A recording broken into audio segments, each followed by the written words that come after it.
Yeah, welcome back, my wonderful people of Biafra. Welcome back to this wonderful platform. I'm giving you guys all the happening gist right now in Biafra land and beyond, also in Finland. So do it to subscribe. I'm sure you're not going to regret it. Our Deputy Prime Minister of Ngozi Orabrezi, the woman have been trying so much. I'm not be smart, despite she be woman, the woman is trying so much.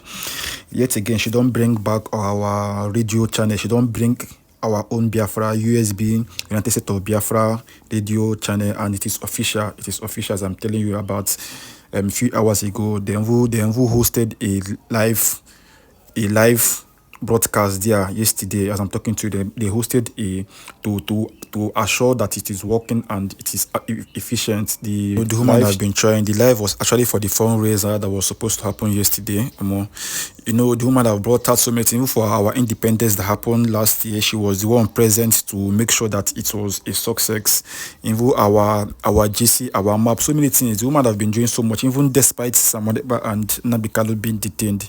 She has been trying. She has been trying. So, I also have another important video from the US. Say US that are now sanctioning Tinubu and their governments. Now, they don't question them about these people. Say these people are not doing anything in Nigeria. Nigeria is just getting bad and bad every day. They mention all those people that have been fighting against the freedom of Nigeria. Say Nigeria don't have a law. Nigeria will be a lawful country. Anybody can just do it they want, and nobody going to vote talk anything. The government said they're going to vote talk anything because it seems like that they are the ones in fact, that themselves who corrupt pass. It's actually crazy. Now, listen to this U.S. Commission podcast and Timo think. And if you also think that this, our Deputy Prime Minister Ngozi Orabrezi have been trying, Timo think on the comment section, because personally, I think she's trying, even despite all the lies and everything, she's actually trying. But Timo think in the comment section. I'll be checking. There was no Truth Nigeria. There was no media organizations. And you know what was happening to those people? To Lawrence and Masara Kim and all of them? The journalists sitting in the big capital cities, the big cities and in the capital, who were taking the line from the government and didn't have the courage or the integrity or the professionalism or the character or the motivation to go to those frontline villages. They just bought the line from the government that it wasn't really happening, and they bought the line from the U.S. State Department that this is nomadic tribesmen being forced to move from climate change. The Fulani are not really terrorists. Oh, the fact that they're Muslims got nothing to do with it. Because they're nomadic tribesmen, they're looking for other land. They're looking to go somewhere, and that's forcing them to clash with the Christian villages. Nonsense. That's absolute nonsense. That is just an example to you of how climate has been used as a scam. I mean, it's not just fake. It's much worse than that. All of these systems that are being implemented that are so profoundly dishonest, they're systems of control. How do we control the people, control the information and the narrative, and then have that as cover to do whatever it is that we want to do, which, by the way, is to go into Christian villages and not only annihilate people. I mean, in one of the recent attacks that Truth Nigeria has reported on, putting women and children inside cages in the market and burning them alive.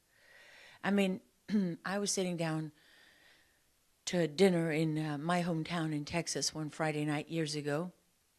My husband was with me. It was when we were trying to get the sound of freedom was being blocked because people didn't want child trafficking to be a conversation everyone was having. And we were doing our best to help get that movie put out. And I got a video. I showed it to my husband as we sat down. He couldn't eat. And it was a young 18-year-old girl from Nigeria who was pulled from one of the villages. And as they were slicing off her head, they were digging her baby out of her tummy. And she was well advanced in pregnancy. That's the reality of what, when you put those numbers up and you go before your colleagues in Congress and you put those numbers forward, that's what it means in human terms. I mean, Lawrence once was calling Doug and myself. He's sitting in the back of a meat wagon on the bodies of his friends and neighbors with malaria. Remember, after that he went out with malaria for weeks.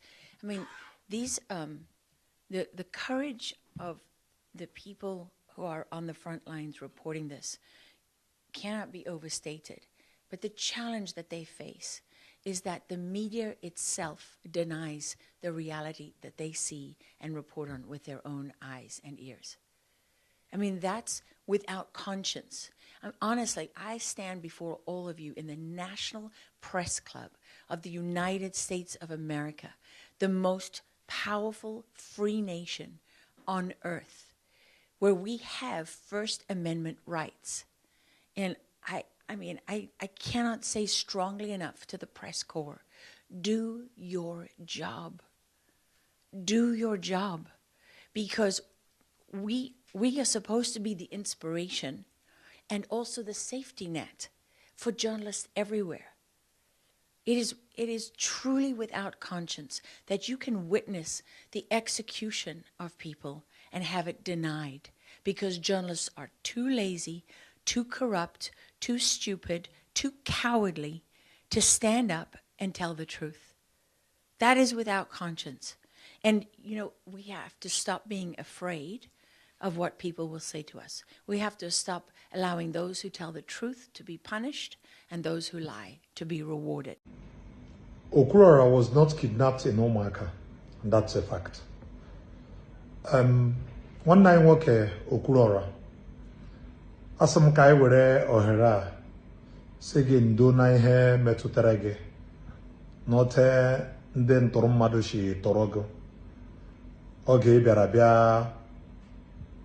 inyere anyị aka ịhụ na atụkọtara ego dọ nwanne anyị nwoke ndụ maka ọrụ ọma ndị anyị na-arụ anyị na-asị ka onye nwe anyị nọnyere gị kwụghachi gị ụgwọ mmajụ kwuru mmajụ nye gị ogologo ndụ ahụ isi ike udo na ọganihu.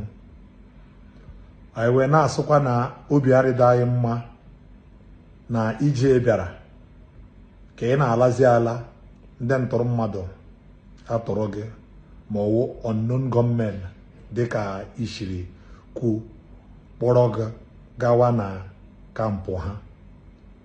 Biko ndo iwe wele gị mana ọrị mkpa ka m werekwa ohere a gwa ma gị nwa na ndị na-ege gị ntị na ndị nọ n'akụkụ na-atarada gị n'ụmụaka. You were not kidnapped in ụmụaka. Enwere ike ụmụaka wa ahụ ịma dutu na ọwa ebe ebere ije, and enwere ike ụmụaka wụ ebe obi gị gwara gị akpọrọ gị ga dịka ishi ekwuge, and ebe anyị ga-eji anagide gị asọ onye na-amada ala ya nwere ike sef gị nọgodo nke ọzọ gị so n'ọnwụ na ụmụaka ka ị nọ.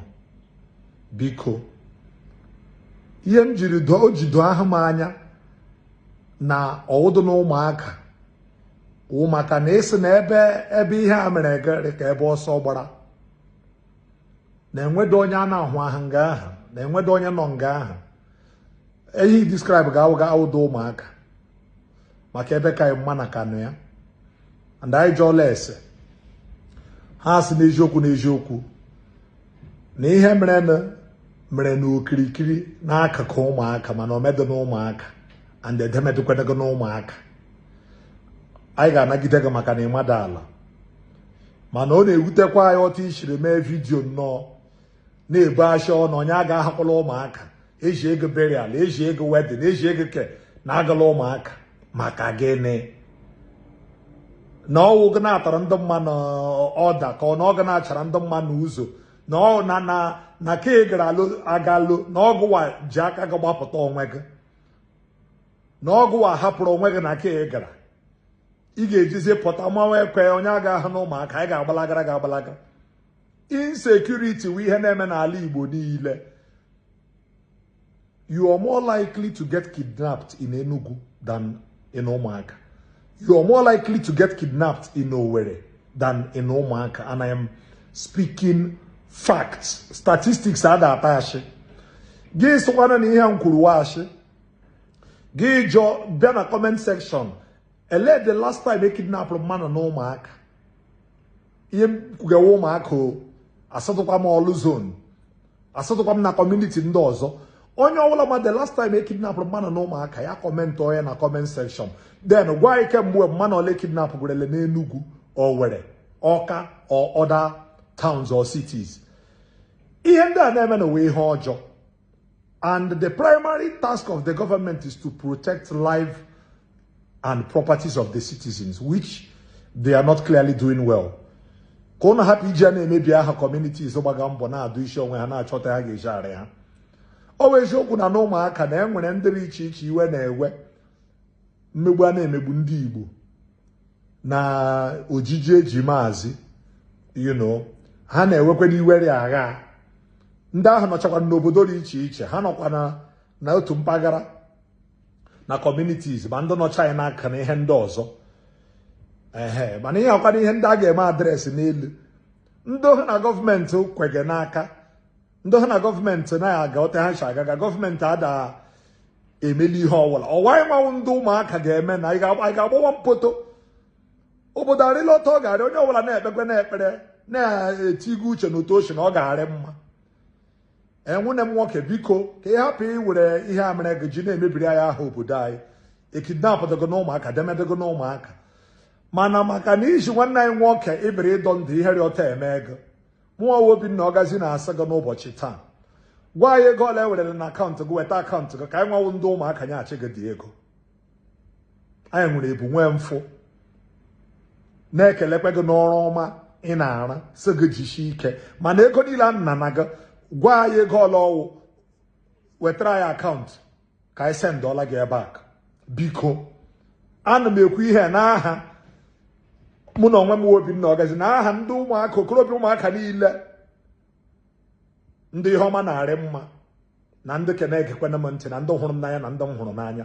Wetara ya akaụntụ gị ka anyị zitere gị ego ka ọ hapụ ere ka enwere ihe ọda adọga. Biko anyị sị gị ndo diwe, mana wepụtara anyị aha ụmụaka n'ọnụ gị, especially na ka onye abịa ha na ụmụaka na ụmụaka ka desert, ụmụaka ka ebe a gbụrụ ọsọ. Na ọzọ ka ibie ihe m na-etiga na ahụ vidiyo ụmụaka n'ụbọchị taa emere na-agbasịrị na mmiri lọshiga na mmiri jos doo ihe a ụmụaka ha na-ekwu ụka ya. Blessed town, ndị hụrụ onwe ha n'anya.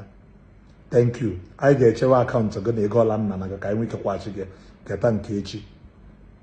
Nwanne anyị nwoke kwena na-arịa ọrịa ka anyị na-atụle uche mụrụ ote ọ ga-eji arị.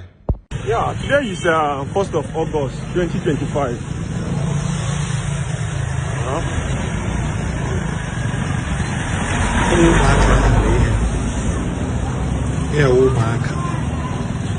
Ụmụaka ka ọ na-ekwu ihe maazị agbụrụ ọsọ ka desert ndị niile agbafuchicha ọ were ihe nwere special location or ihe ọmụma dị n'ụmụaka ndị na-eme business. One of the fastest growing towns in the whole of Imo State. Ihe oyiri ebe agbụrụ ọsọ ebe a na-ere plot of land 60 million, 70 million. Ebe agbụrụ ọsọ ya na-ere filling station 7 million.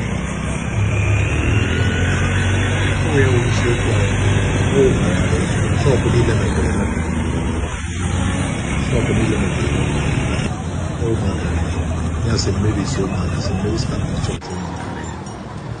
Today is 1st of August 2025.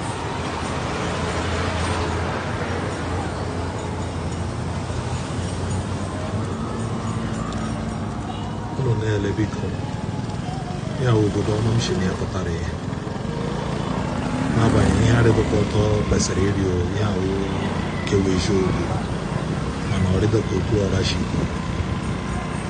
ya ụmụazị gagara ọma ihe ndị si skuulu ya ụmụaka n'ụbọchị taa 1st of August uche onye ọbụla dịrị ya ya mana ka nka ndị mba ndị bịara abịa ndị dịrị iche iche indigens anyị nọ n'ụmụaka na-eme otu oge esi arị mma. Ọ were ihe onye sị ga-agala ụmụaka ọsọkwa na gagawa ebe